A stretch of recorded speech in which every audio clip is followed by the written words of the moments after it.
अपन ने पहले वाले वीडियो में पढ़ा था स्थिर वैद्युतिकी। ये जो शब्द है स्थिर वैद्युतिकी, ये को इस स्थिर वैद्युतिकी शब्द का अर्थ पढ़ा, आवेश पढ़ा कि आवेश किसे कहते हैं, और किसी वस्तु पर यदि आवेश आता है तो उस आवेश के आने का मुख्य कारण क्या होता है। तो उसमें अपन ने देखा था कि यदि किसी भी वस्तु, पदार्थ या परमाणु पर आवेश लाना है तो एक ही उपाय है अपने पास कि इलेक्ट्रॉन का स्थानांतरण करवाएंगे। तो आवेश का मुख्य कारण होगा इलेक्ट्रॉन का स्थानांतरण। फिर अपन ने देखा कि मान लो किसी वस्तु पर आवेश लाना है तो इलेक्ट्रॉन के स्थानांतरण के कारण आवेश आएगा, पर इलेक्ट्रॉन का स्थानांतरण कैसे कैसे किया जा सकता, इसके 3 प्रकार होते हैं। एक तो या तो आवेश को पुनर्वितरण करवा सकते हैं, जैसे किसी वस्तु पर पहले से आवेश उपस्थित हो और उस वस्तु से किसी दूसरी वस्तु पर आवेश को ला सकते हैं। तो इसको आवेशों का पुनर्वितरण भी कहा जाता है और इसको चालन द्वारा आवेशन भी कहा जाता है। एक होता है जब किसी वस्तु पर आवेश लाना हो तो आप 2 वस्तुओं के मध्य घर्षण करवाइए।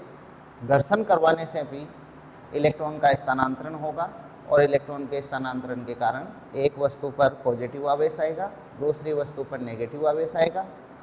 पॉजिटिव आवेश जितनी मात्रा में होगा उतनी ही मात्रा में नेगेटिव आवेश आएगा। अगर दोनों वस्तुओं को एक वस्तु मानकर चलें तो फिर वापस आवेश शून्य हो जाएगा, क्योंकि पॉजिटिव जितना आवेश होगा उतना ही आवेश नेगेटिव होगा। जो तीसरी विधि होती है वो होती है प्रेरण की विधि। उसमें एक आवेशित वस्तु होती है, यह आवेशित वस्तु किसी दूसरी वस्तु के पास में यदि रख दिया जाए, पास में, ये शब्द इम्पोर्टेंट है कि वस्तु को किसी अनावेशित वस्तु के पास में रखना पड़ेगा। जो आवेशित वस्तु होगी उसको अनावेशित वस्तु के पास में रखना पड़ेगा।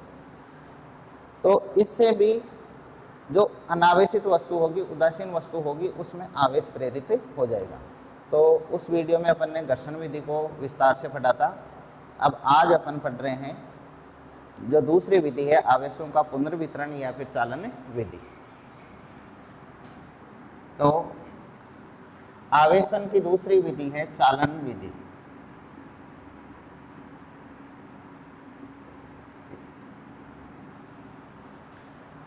चालन विधि में आप केवल चालक जो पदार्थ होते हैं, चालक पदार्थों पर ही आवेश ला सकते हो। जो घर्षण विधि थी, घर्षण विधि में आप चालक पदार्थों पे भी आवेश ला सकते हो और कुचालक पदार्थों पे भी आवेश ला सकते हो, अर्थात सभी प्रकार के पदार्थों पे आवेश ला सकते हो। पर चालन विधि के अंदर ऐसा नहीं है। चालन विधि में केवल जो चालक पदार्थ होंगे उन चालक पदार्थों पर ही आवेश संभव होता है। तो चालन विधि की खास जो बात है वो है कि केवल चालकों में आवेशन की विधि होती है। ये विधि केवल चालकों में आवेशन की विधि होती है। अगर कुचालकों की बात आए तो फिर कुचालकों में चालन विधि द्वारा आवेश नहीं लाया जा सकता। अब इस चालन विधि के अंदर जैसे मान लो ये एक कोई वस्तु है,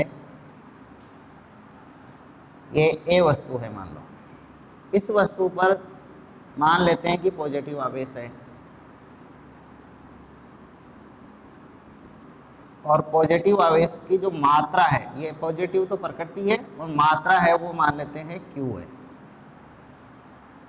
अब इस वस्तु से दूसरा जो वस्तु होगी, पर होगी कैसे, चालक। ये भी चालक है, ये एक चालक है A और ये मान लेते हैं कोई दूसरा चालक है B। ये क्या है प्रारंभ में, ये तो आवेशित है, और ये क्या है प्रारंभ में, ये है उदासीन। इस पर किसी भी प्रकार का कोई आवेश नहीं है। तो अब यदि या तो इनको संपर्क करवा दिया जाए या फिर किसी चालक द्वारा इनको जोड़ दिया जाए, तो यहाँ देखना कि चालन विधि में क्या करते हैं अपन, या तो स्पर्श करवा रहे हैं या फिर इसको किसी चालक द्वारा जोड़ा जा रहा है। तो जब एक आवेशित चालक को किसी उदासीन चालक से संपर्कित करवाते हैं या चालक द्वारा जोड़ा जाता है। तो इस वस्तु पर जो आवेश है वही आवेश इस चालक द्वारा स्थानांतरित होकर इस दूसरे चालक पर, चालक बी वस्तु पर आएगा। तो यहाँ होता क्या है, ठीक इसी प्रकार से है। जैसे मान लो आपके पास में एक बाल्टी है, इस बाल्टी में आपने सरफ घोल रखा है पानी के अंदर, मतलब सरफ वाला पानी है, और ये दूसरी बाल्टी ये खाली है। अब या तो आप इसको इसमें उड़ेलोगे या फिर आप मान लो इसको किसी पाइप द्वारा जैसे आप कनेक्ट कर दोगे,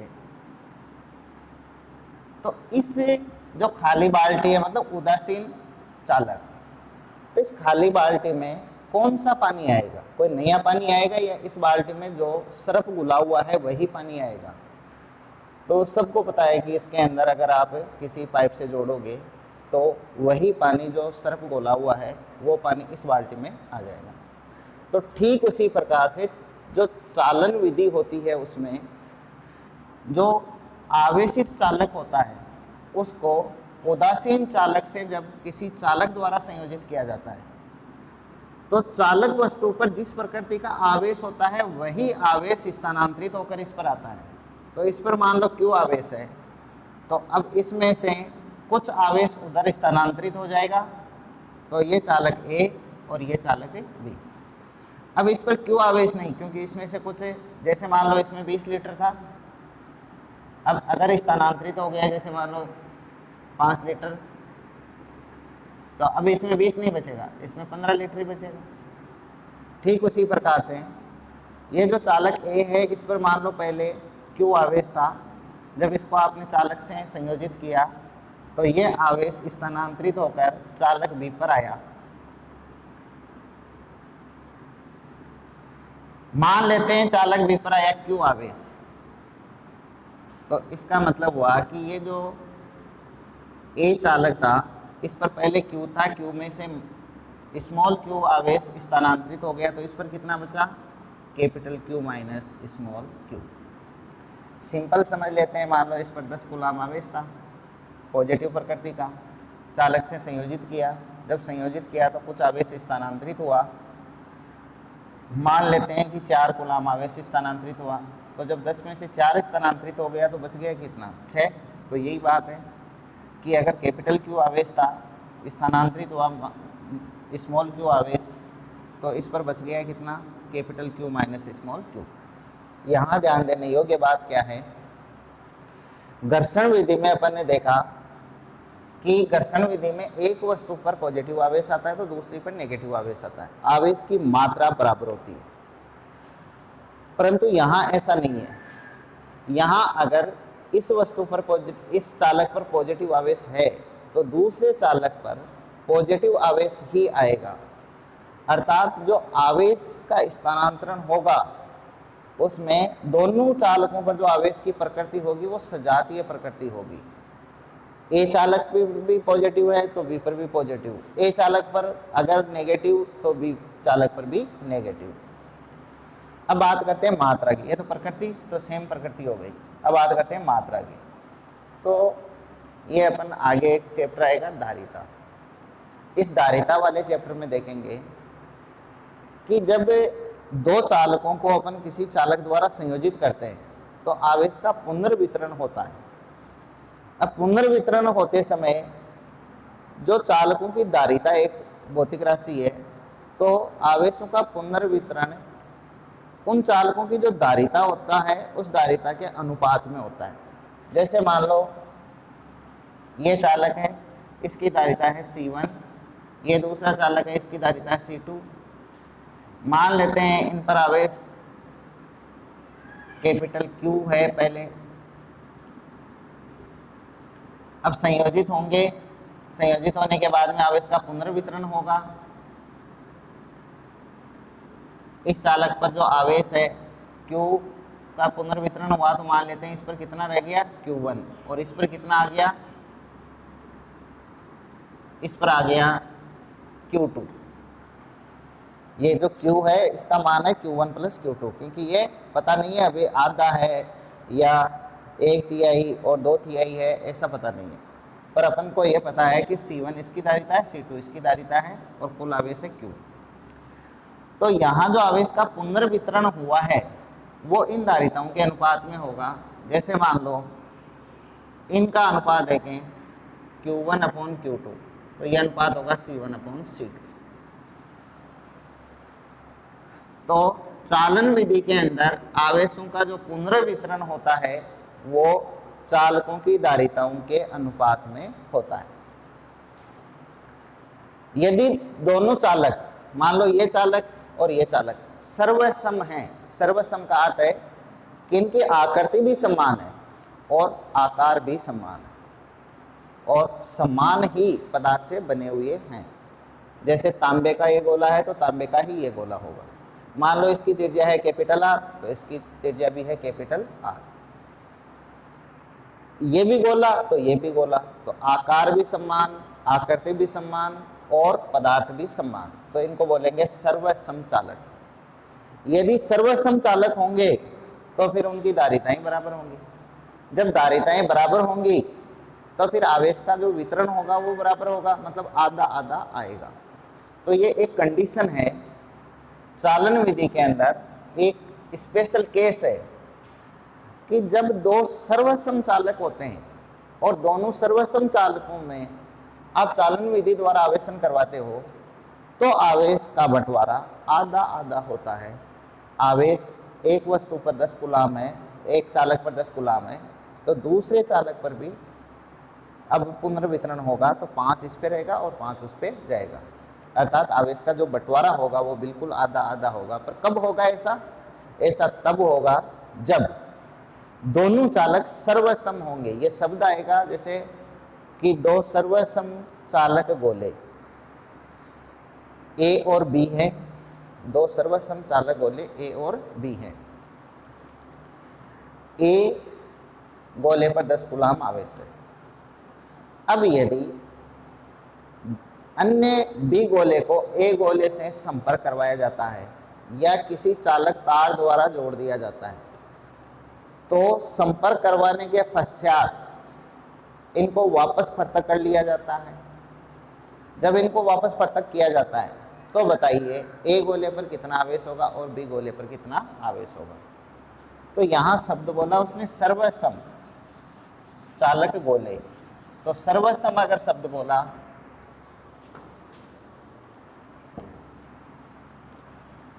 जैसे चालक A, ये एक कॉपर धातु का गोला है जिसकी त्रिज्या है R। इस कॉपर धातु के गोले पर 20 कूलाम पॉजिटिव आवेश है। दूसरा जो चालक है उसकी त्रिज्या भी है कैपिटल R, ये भी कॉपर से बना हुआ है और ये भी गोला है, ये है उदासीन, अर्थात इस पे पहले कोई आवेश नहीं। अब जब इन दोनों को या तो संपर्कित करवाएंगे, टच करवाएंगे, या फिर इन दोनों चालक गोलों को किसी चालक तार द्वारा जोड़ दिया जाएगा। जैसे मान लो ये है और ये कॉपर कॉपर के हैं, इस पे 20 कूलाम आवेश था, इसको चालक तार द्वारा जोड़ा तो तार, जब चालक तार द्वारा जोड़ा तो तार में से आवेश प्रवाहित होगा और दूसरे चालक गोले पे जाएगा। तो यहाँ ये दोनों सर्वसम चालक है। सर्वसम चालक होने के कारण जो 20 कूलाम आवेश था उसका आधा आधा बंटवारा होगा, तो एक पर 10 रह जाएगा तो दूसरे पर भी 10 चला जाएगा। तो इस पर 10 कूलाम पॉजिटिव आवेश, तो इस पर भी 10 कूलाम पॉजिटिव आवेश, दोनों पर 10-10 कूलाम पॉजिटिव आवेश हो गया। ये A है और ये B। फिर कहे कि इनको पृथक कर दिया, अब पृथक कर लेंगे तो फिर A पर 10 कूलाम पॉजिटिव आवेश रह गया और B पर भी 10 कूलाम पॉजिटिव आवेश रह गया। इस प्रकार का क्वेश्चन आता है। तो इस प्रकार के क्वेश्चन को अगर सर्वसम शब्द दिया हुआ हो तो सर्वसम शब्द देने पर आप ध्यान रखेंगे कि चालक और सर्वसम दो शब्द होंगे, उस वक्त अपन आवेश का बंटवारा आधा आधा करेंगे चालन विधि के अंदर। यदि सर्वसम शब्द नहीं होगा तो फिर आवेश का बंटवारा करेंगे धारिताओं के अनुपात में। इसकी इस विधि की समरी देखते हैं।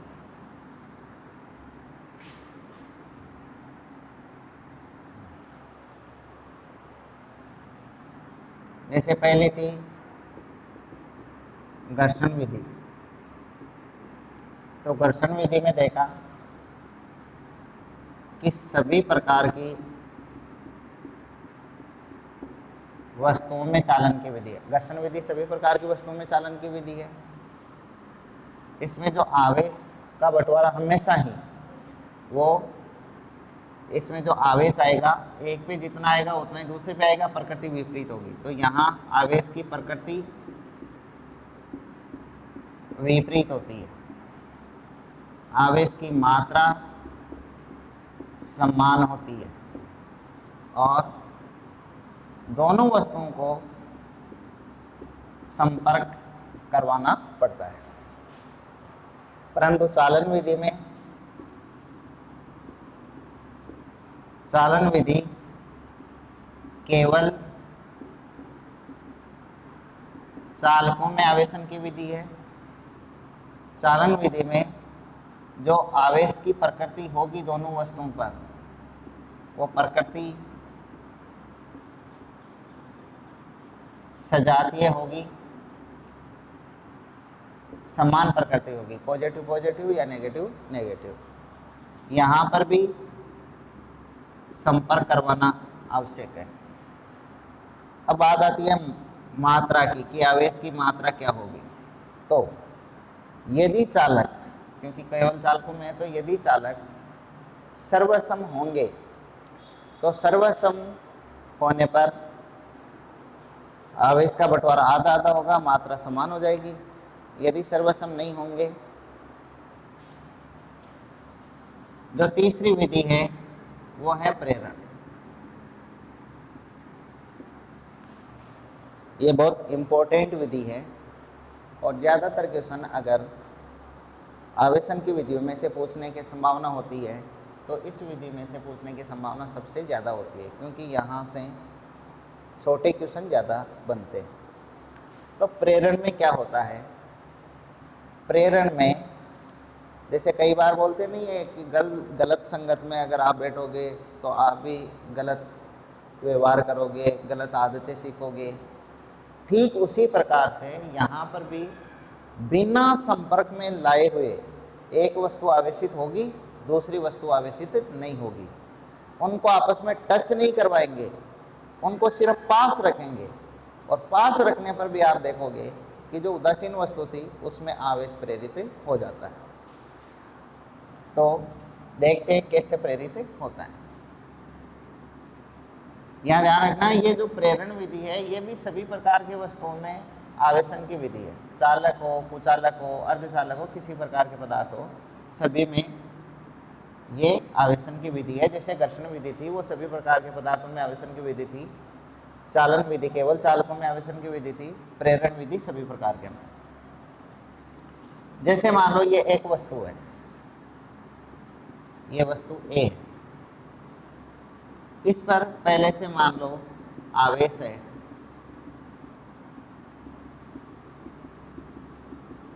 कैपिटल Q है, पॉजिटिव प्रकृति का आवेश है, तो ये होगी आवेशित वस्तु।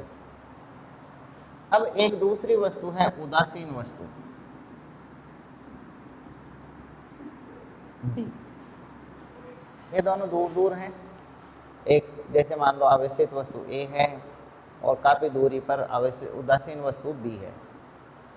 अब इन दोनों को जब पास में रखेंगे, मान लो ये वस्तु A जिस पर कैपिटल Q आवेश है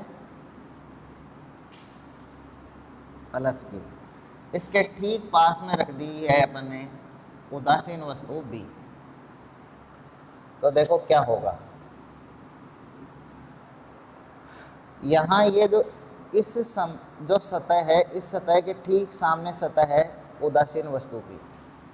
मान लो ये है जो ए वस्तु है उसकी सतह, मतलब ये सतह, और ये है उदासीन वस्तु बी की दूसरी सतह जो उदासीन है।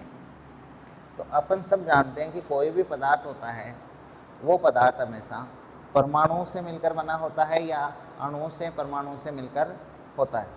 मतलब उसका जो मौलिक, जो पदार्थ का कोई मौलिक अगर कण है तो उसको अपन परमाणु मानते हैं कि परमाणु से प्रत्येक पदार्थ बना है। तो यहाँ पर ये जो सतह बनी हुई है ये पदार्थ की है, तो पदार्थ की है तो इसका मतलब यहाँ ये किससे बनी हुई है, परमाणुओं से बनी हुई है। मतलब ये सारे क्या हैं, परमाणु हैं।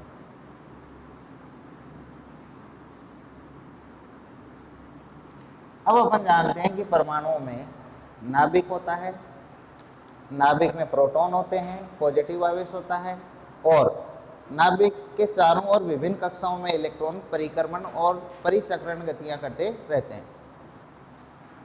तो यहाँ ये जो परमाणु है, इस परमाणु में इलेक्ट्रॉन होंगे और पॉजिटिव आवेश होगा दोनों। अब पॉजिटिव पॉजिटिव या नेगेटिव नेगेटिव, मतलब सजातीय आवेशों में होता है प्रतिकर्षण,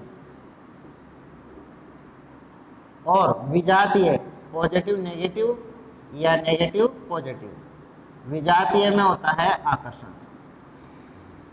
तो यहाँ ये जो पॉजिटिव आवेश है ये इस परमाणु का जो नाभिक होगा उस नाभिक में होंगे प्रोटॉन और नाभिक के चारों ओर होंगे इलेक्ट्रॉन। तो इलेक्ट्रॉन पॉजिटिव आवेश से क्या हो गया, विजातीय, क्योंकि इलेक्ट्रॉन पे नेगेटिव आवेश है। तो ये पॉजिटिव आवेश जो इलेक्ट्रॉन है उस पर नेगेटिव आवेश है उसको अपनी ओर आकर्षित करेगा, अपनी ओर उस पर एक बल लगाएगा, उसको अपनी ओर खींचेगा। तो जैसे ये परमाणु है, इस परमाणु में से इलेक्ट्रॉन मान लो इस तरफ आ गए और यहाँ रह गया नाभिक, तो अब आप देखोगे कि इस तरफ क्या हो गया, नेगेटिव आवेश, और ये रह गया पॉजिटिव आवेश। तो अपने आप परमाणु में इधर नेगेटिव आवेश और यहाँ पे पॉजिटिव आवेश हो गया। तो ऐसे जितने भी सतह के परमाणु हैं इन सभी परमाणु में नेगेटिव आवेश इस तरफ, मतलब इलेक्ट्रॉन इस तरफ विस्थापित हो जाते हैं हल्के से।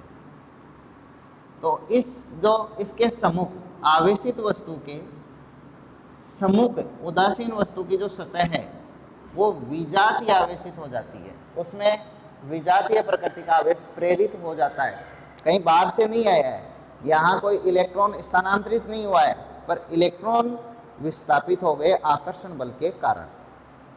कई बार अगर यहाँ नेगेटिव होगा तो फिर इलेक्ट्रॉन प्रतिकर्षण के कारण दूसरी तरफ विस्थापित हो जाएंगे। तो इसकी ये जो सम्मुख सतह है वो विजातीय आवेशित हो जाएगी, और जो अंदर अब इस तरफ नेगेटिव आया तो इस तरफ पॉजिटिव, तो ये इधर से पॉजिटिव आवेशित हो जाएगी। पर यहाँ हुआ क्या कि एक परमाणु में जितने उदासीन परमाणु था इलेक्ट्रॉन इस तरफ विस्थापित हुए, नाभिक पॉजिटिव आवेश इस तरफ रहा, पर पॉजिटिव जितना आवेश है उतना ही तो नेगेटिव है, मतलब आवेश का कुल योग क्या है, कुल योग 0 है। यहाँ पर जितना इस सतह पर पॉजिटिव आवेश है उतना ही आवेश इस सतह पर नेगेटिव आवेश है, दोनों का योग समान है। फिर यहाँ ये जो पॉजिटिव वाली अंदर वाली सतह है उसके सम्मुख सतह ये हो गई तो ये नेगेटिव आवेशित हो जाएगी, और इस तरफ ये पॉजिटिव आवेशित हो जाएगी। जितना पॉजिटिव आवेश है इस वस्तु में उतना ही नेगेटिव आवेश है। तो फिर पॉजिटिव और नेगेटिव मिलके वापस उदासीन, मतलब वस्तु तो रही उदासीन। तो फिर क्या करते हैं कि इस सतह को आप भू संपर्कित कर दो। भू संपर्कित करने पर क्या होता है कि अगर कोई पॉजिटिव वस्तु है और उसको आपने भू संपर्कित कर दिया तो पृथ्वी से इलेक्ट्रॉन उस वस्तु में जाएंगे, उस सतह पे जाएंगे और उसको उदासीन कर देंगे। अगर नेगेटिव आवेशित है, भू संपर्कित कर दिया तो नेगेटिव आवेशित है मतलब इलेक्ट्रॉन ज़्यादा है, तो वहाँ से इलेक्ट्रॉन स्थानांतरित हो जाएंगे पृथ्वी के अंदर। तो भू संपर्कित करने पर कोई भी वस्तु उदासीन हो जाती है। आप सिर्फ इतना याद रखें कि जब इस सतह को आपने भू संपर्कित किया है तो ये जो इधर वाली सतह है ये भू संपर्कित हो गई उदासीन वस्तु की। तो अब अगर मान लो यहाँ नेगेटिव क्यू, यहाँ पॉजिटिव क्यू, दोनों का योग शून्य हो रहा है, यहाँ नेगेटिव क्यू, यहाँ पॉजिटिव क्यू, दोनों का योग शून्य हो रहा था, पर इसको आपने क्या कर दिया, भू संपर्कित करवा के शून्य कर दिया, तो इसका योग शून्य हो गया, तो ये बच गया। अर्थात जब आपने एक आवेशित वस्तु के पास एक उदासीन वस्तु को रखा, संपर्क नहीं करवाया है, केवल पास में रखा है, तो जब पास में रखा तो जो सम्मुख सतह है उस सम्मुख सतह पर एक विजातीय प्रकृति का आवेश उत्पन्न हुआ, उससे सामने वाली सतह पर उसका विजातीय आवेश, इस प्रकार से आवेश प्रेरित होते गए। अंततः अपन ने एक जो सतह है जिस पर सजातीय प्रकृति का, ये इस वस्तु की तुलना में ये सजातीय है, इसको आपने भू संपर्कित किया, तो पूरी वस्तु पर अगर इस उदासीन वस्तु पर अब अगर देखें तो देखेंगे कि इस पर केवल नेगेटिव आवेश रहा, क्योंकि ये तो शून्य मान लिया गया, तो केवल ये नेगेटिव बचा ये पूरी वस्तु पर। तो यहाँ पर ये जो वस्तु थी ये पॉजिटिव आवेशित वस्तु थी और इस वस्तु पर नेगेटिव आवेश आया। अर्थात प्रेरण विधि में भी विजातीय प्रकृति का आवेश प्रेरित होता है। अगर प्रेरण विधि में एक चालक वस्तु को किसी उदासीन वस्तु के संपर्क में रखा जाता है तो उदासीन वस्तु पर एक आवेश प्रेरित होता है। ये जो आवेश प्रेरित हुआ है उदासीन वस्तु पर, ये विजातीय प्रकृति का आवेश होता है। इसका मान कितना होता है, मात्रा, आवेश जो प्रेरित होगा उसकी मात्रा कितनी होती है वो अभी अपन देखेंगे, पर प्रकृति विजातीय होगी, हमेशा होगी।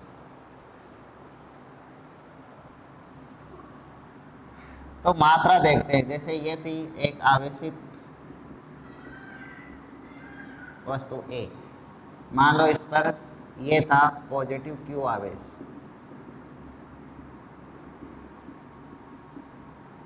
अब दूसरी वस्तु है B, ये उदासीन वस्तु है। इन दोनों को संपर्क में, मतलब संपर्क नहीं करवाया है, पास में रखा है। पास में रखने पर ये पॉजिटिव, तो इस पे तो कोई प्रभाव ही नहीं है, इस पे क्यों आवेश। इस वस्तु पर क्या हुआ, इसकी जो सम्मुख सतह है उस पर नेगेटिव आवेश आया, इस पर पॉजिटिव आवेश आया, इस पॉजिटिव के सम्मुख वाले पे वापस नेगेटिव आया, इस नेगेटिव के सम्मुख वाले पर वापस पॉजिटिव आवेश आया, और इसको आपने भू संपर्कित करवाया। तो भू संपर्कन करवाने से आप देखोगे कि ए वस्तु पर पॉजिटिव आवेश क्यू, इस वस्तु पर नेगेटिव आवेश, मान लेते हैं स्मॉल क्यू, ये नेगेटिव आवेश है। अभी पता नहीं है कि कितनी मात्रा है, इस पे तो कोई प्रभाव नहीं पड़ा, जितना था उतना ही है। पर इस विधि में, जब प्रेरण की विधि में आप आवेशन करवाते हो उदासीन वस्तु का, तो जो आवेशित वस्तु पर आवेश होता है, आवेशित वस्तु पर जो आवेश होता है उसको कहते हैं प्रेरक आवेश। यहाँ ये आवेशित वस्तु है, इस पर ये आवेश है, तो ये है प्रेरक आवेश। और उदासीन वस्तु पर जितना आवेश प्रेरित होता है, जैसे ये, तो ये है प्रेरित आवेश। तो प्रेरित आवेश कितना होगा, उसकी मात्रा क्या होगी, वो एक फॉर्मूला होता है, उस फॉर्मूले से ज्ञात किया जाता है। देखिए, Q प्रेरित बराबर नेगेटिव चिन्ह, मैं यहाँ नेगेटिव चिन्ह लगा रहा हूँ। ये नेगेटिव चिन्ह क्यों है, क्योंकि प्रेरण विधि में जो उदासीन वस्तु पर जो आवेश प्रेरित होता है वो हमेशा विजातीय प्रकृति का होगा। यहाँ पॉजिटिव लिया तो नेगेटिव आया, अगर ये नेगेटिव वस्तु होती तो फिर यहाँ पॉजिटिव आवेश प्रेरित होता। क्यों, क्योंकि देखो, अगर ये नेगेटिव होती जैसे मान लो ये नेगेटिव और ये उदासीन, तो इस नेगेटिव के सम्मुख सतह पर होता पॉजिटिव आवेश, फिर इसके सम्मुख पे होता नेगेटिव आवेश, इससे सम्मुख सतह पर होता पॉजिटिव आवेश, और फिर इसके सम्मुख सतह पर होता नेगेटिव आवेश, और इसको आप भूसंपर्कित करवाते। तो ये पॉजिटिव क्यू, ये नेगेटिव क्यू, ये तो जीरो, ये पॉजिटिव क्यू, ये नेगेटिव क्यू हो गया जीरो क्योंकि भूसंपर्कन करवा दिया, तो बचा कौन सा, केवल पॉजिटिव क्यू। तो देखा नेगेटिव वस्तु से जब आप प्रेरण करवा रहे हो तो यहाँ पॉजिटिव आवेश आया। इसका मतलब है कि प्रेरण विधि में हमेशा जो प्रेरित आवेश होता है वो विजातीय प्रकृति का होता है। अगर प्रेरक जो प्रेरित करने वाला होगा, जो चालक वस्तु का आवेश होगा, उसको प्रेरक आवेश बोलेंगे। प्रेरक आवेश अगर पॉजिटिव होगा तो प्रेरित आवेश नेगेटिव होगा। अगर प्रेरक आवेश नेगेटिव होगा तो फिर प्रेरित आवेश पॉजिटिव होगा। इसलिए ये चिन्ह उपयोग में लिया जाता है। Q प्रेरित बराबर माइनस Q प्रेरक, 1 माइनस 1 अपॉन एप्सिलॉन आर। ये एक फॉर्मूला है जिससे आप ज्ञात कर सकते हो प्रेरित आवेश। जैसे ये एक, मैं कह रहा हूं चालक है, क्या है, चालक, इस पर 10 कूलाम आवेश है पॉजिटिव। इससे एक उदासीन चालक है, उदासीन चालक, इसमें आवेश प्रेरित करवाना है, तो इनको संपर्क में रखेंगे। तो संपर्क में रखने पर देखेंगे कि इस पर कितना होगा, आवेश कितना प्रेरित होगा। तो उदासीन वस्तु पर जो आवेश आएगा उसको बोलेंगे प्रेरित आवेश। तो Q प्रेरित बराबर माइनस Q प्रेरक, किससे प्रेरित करवा रहे हो, प्लस 10 कूलाम से प्रेरित करवा रहे हो, तो ये माइनस Q माइनस, और यहाँ प्लस 10, तो माइनस प्लस माइनस, तो 10 कूलाम, 1 माइनस 1 अपॉन, यहाँ जो चालक अपन ने जो पदार्थ लिया है वो कैसा लिया, चालक लिया है।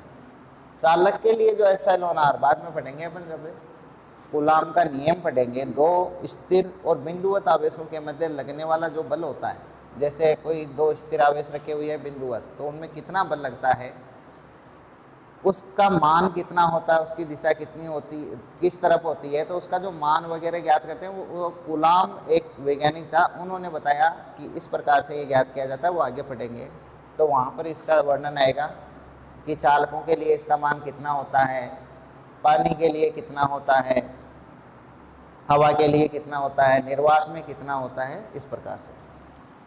तो चालकों के लिए इसका मान होता है अनंत। तो बेटा एक में अनंत का भाग देंगे तो 0 आ जाएगा, तो माइनस 10, 1 माइनस 0, माइनस 10 कूलाम आवेश आ गया। तो यहाँ आपने देखा कि जब आप चालक ले लेते हो तो फिर यहाँ पर भी बराबर मात्रा में आवेश प्रेरित हो जाता है। पर ऐसा ये जो अनंत मान है ये केवल चालकों के लिए होता है। तो बराबर मात्रा में जो आवेश प्रेरित होता है वो केवल चालकों में होता है। आवेशन तो सभी में करवा सकते हो, कुचालकों में करवा सकते हो, पानी में करवा सकते हो, अर्धचालक में करवा सकते हो, चालक में करवा सकते हो। पर जब चालक में आप प्रेरण विधि से आवेशन करवाते हो तो बराबर मात्रा में विजातीय आवेश प्रेरित होता है। ये स्पेशल टर्म्स है, स्पेशल कंडीशन है कि चालक होंगे तो ही बराबर मात्रा में आवेश प्रेरित होगा। अगर चालक नहीं होंगे, कुचालक हैं, तो फिर इस फॉर्मूले का उपयोग करेंगे। तो इस फॉर्मूले का उपयोग तो सभी के लिए किया जा सकता है, चालक हो भले कुचालक हो, पर जब चालकों के लिए करते हैं तो ये कंडीशन उत्पन्न होती है। तो नोट करके लिखना कि जब प्रेरण विधि द्वारा चालकों में आवेशन करवाया जाता है तो Q प्रेरक और Q प्रेरित का मान बराबर होता है और प्रकृति विपरीत होती है।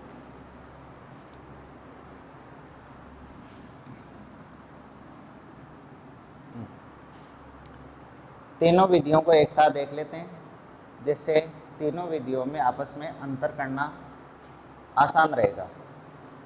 जो विश्लेषणात्मक स्टडी होती है, एनालिटिक स्टडी, वो सबसे बेस्ट स्टडी मानी जाती है। जैसे दो चीज़ों में आप अगर स्टडी करें, दो चीज़ों की, तो दोनों चीज़ों की जो स्टडी है वो अगर आप तुलनात्मक स्टडी कर लेते हो तो फिर आप अच्छी तरह से उसको याद कर पाते हैं। जैसे ये तीन विधियां हैं, तो इन तीनों विधियों को अपन तुलनात्मक रूप से पढ़ रहे हैं। तो घर्षण विधि सभी पदार्थों में आवेशन की विधि है और प्रेरण विधि भी सभी पदार्थों में आवेशन की विधि है। तो क्वेश्चन आया कि सभी पदार्थों में आवेशन की विधि नहीं है, तो ये भी है, ये भी है, इसका मतलब चालन विधि नहीं है। तो सभी प्रकार के पदार्थों में आवेशन की विधि नहीं है, चालन विधि। सभी प्रकार के पदार्थों में आवेशन की विधि है, घर्षण विधि भी है, प्रेरण विधि भी है, दोनों विधि हैं। क्वेश्चन आए कि बिना संपर्क के आवेशन की विधि कौन सी है? तो देखो, घर्षण विधि में संपर्क करवाना पड़ रहा है, चालन विधि में भी संपर्क करवाते हैं या फिर चालक से जोड़ते हैं, तो वो भी संपर्क हो गया। तो चालन विधि में भी संपर्क करवाते हैं, घर्षण विधि में भी संपर्क करवाते हैं, पर प्रेरण विधि में संपर्क नहीं करवाना पड़ता। तो बिना संपर्क के आवेशन की विधि का नाम क्या है? प्रेरण विधि। फिर बात आती है कि सभी प्रकार के पदार्थों में आवेशन की विधि वाला क्वेश्चन के बाद यह आए कि केवल चालकों में आवेशन की विधि का नाम। तो केवल चालकों में, तो केवल चालकों में चालन विधि द्वारा आवेशन करवाया जाता है। मतलब इसमें चालक, कुचालक सभी, इसमें केवल चालक और इसमें चालक, कुचालक दोनों। तो केवल चालकों में आवेशन की विधि है चालन विधि, और चालकों में आवेशन की विधि, मैं पूछ रहा हूं केवल चालकों में, तो केवल चालकों में है चालन विधि।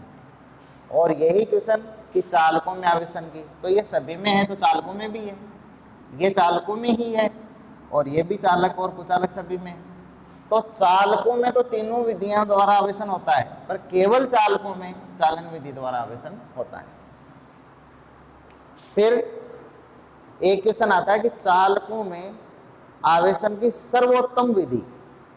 तो देखो, इसमें कंफ्यूज होने की आवश्यकता नहीं है, मैं बता रहा हूं कि जो ये प्रेरण विधि है, ये चालकों में आवेशन की सर्वोत्तम विधि है। ऐसा क्यों है? क्योंकि अभी इस फॉर्मूले से अपन ने देखा कि जो प्रेरित आवेश है चालकों में, वो समान मात्रा में आता है, विपरीत प्रकृति का होता है। मान लो ये कोई एक यंत्र है या कोई मशीन है या कोई इंजन है, और इसमें ये कोई दूसरा पार्ट्स है, इस पार्ट्स में मान लो यहाँ पर एक कोई पार्ट्स है। अब ये जो पार्ट्स है, इस पार्ट्स पे आवेश लाना है आपको, जरूरी है, क्योंकि ये मशीन काम तभी करेगी जब इस पे आवेश आएगा। मान लो इस पे पॉजिटिव आवेश लाना है, ये धातु का बना हुआ है, तो इस पे पॉजिटिव आवेश लाना है, तो अगर घर्षण द्वारा करवाएं तब तो इस मशीन के अंदर आप जाके घर्षण करवाओगे किसी वस्तु से, तब इस पे आवेश आएगा, तो ये पार्ट्स भी खराब होगा और संभव भी नहीं होगा। मान लो चालन द्वारा, तो आप जैसे चालन द्वारा किसी तार से इसको संपर्कित करोगे, अगर मान लो ये निर्वात में है तो उससे वैसे संपर्कित करवाना भी मुश्किल होता है, और अगर संपर्कित करवाएंगे तो दूसरी कोई प्रॉब्लम आएगी। पर प्रेरण विधि में ऐसा कुछ नहीं है। प्रेरण विधि में आपको इस मशीन को टच ही नहीं करना है, आप इसके पास में एक आवेशित वस्तु रख दो। अगर ये नेगेटिव आवेशित वस्तु आपने रख दी, तो क्योंकि ये चालक है, ये भी चालक है, तो चालकों में प्रेरण द्वारा समान मात्रा में आवेश आता है, तो यहाँ पॉजिटिव आवेश आ जाएगा। अगर इस पे 10 कूलाम तो इस पर भी 10 कूलाम, पर नेगेटिव, इस पे पॉजिटिव और इस पर नेगेटिव। तो इसलिए चालकों में ये सबसे बेस्ट विधि मानी जाती है कि बिना संपर्क के बराबर मात्रा में, जितना आप लाना चाहो उतनी मात्रा में दूसरे पे रख दो, एक आवेशित वस्तु रख दो, तो उस पर उतना प्रेरित हो जाएगा, क्योंकि चालकों में इस सूत्र से जब ज्ञात करते हैं तब ये प्राप्त होता है।